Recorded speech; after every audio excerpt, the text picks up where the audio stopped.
those of you reading this who are regular clearers will understand it better than those who have not yet developed their practice. That being said, this information is still important no matter where you are on the clearing path. As my approach to clearing has changed, mainly because of technology that now allows me to see people from all around the world on a regular basis, it has become increasingly obvious that much of what I do when clearing via a Skype or Zoom session is damage control. Most folk only get in touch when they are facing difficulties. This, for most people, is understandable. Life gets a little tough. Ask for help. And for some people, I am the go-to person when help is required. The busyness of the life we find ourselves in precludes developing an ability to feel much of what is happening in the body until whatever symptoms manifest become, often painfully, obvious.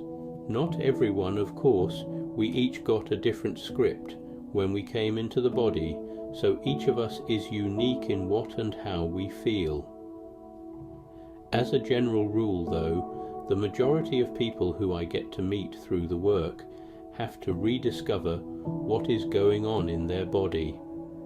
A few are trying to regulate what goes on in order to feel safer in the body, but they are the few, not the many. What this seems to mean for the majority is that symptoms need to develop to a certain point where they become obvious or uncomfortable before we notice them.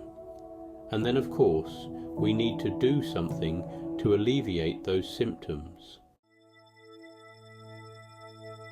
If we can train ourselves to become more aware of the body, spend less time rushing into the future and more time sitting quietly, there will, sooner or later, be a good chance that we will notice a change in the body before it becomes an issue. It really is all a matter of degrees. The longer we wait to notice, the more developed any issue can become. The more energy subconsciously we have given to the issue, the more likely it is going to be a problem when we finally do notice it. With clearing, we begin work by noticing any physiological changes in the body.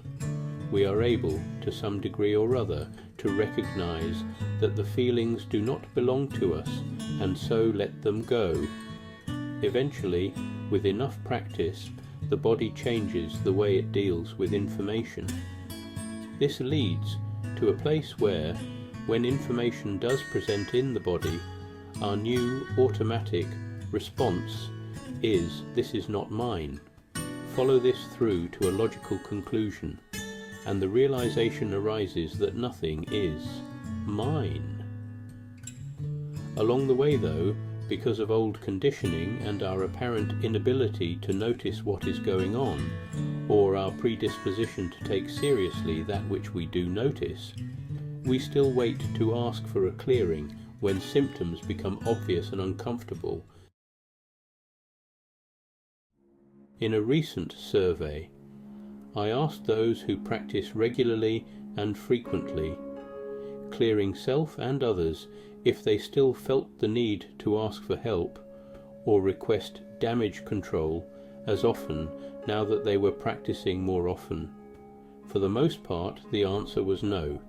The discomfort seemed to arise less, and if it did, they were better able to understand what was happening and clear before the need to ask for help arose.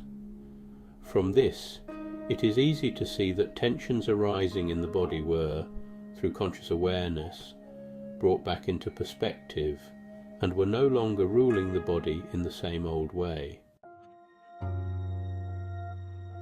Here we can recall Carl Jung's words, "One does not become enlightened by imagining figures of light, but by making the darkness conscious."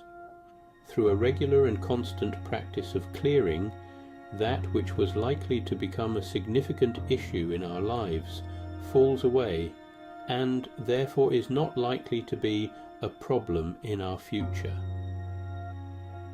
Check out the first verse of the poem Ithaca by Constantine Cavafy, or this from the book Dreaming While Awake by Arnold Mindell, PhD.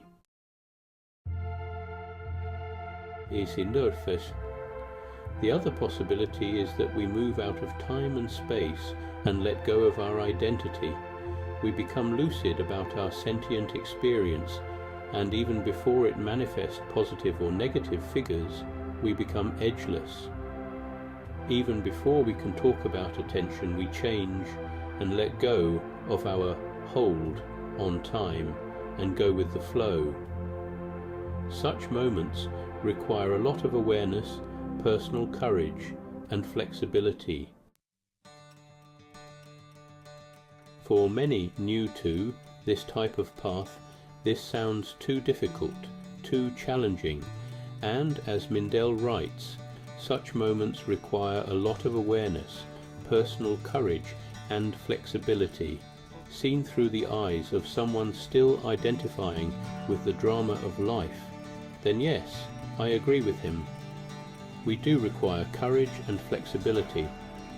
However, seen through the eyes of an experienced clearer, it is both obvious and a logical step, easily taken, simply because the personality that tells you this is too hard for me to do has temporarily taken a back seat. Many of you have developed this understanding without realizing you have done it, and with ongoing practice you will develop abilities you never dreamt were possible. From the complex, hard to understand, to the realization that you are already doing that to some degree or other, and it is not taking any effort to do so. While you need damage control, you need it until you don't. Travel well through this unfolding which we call life.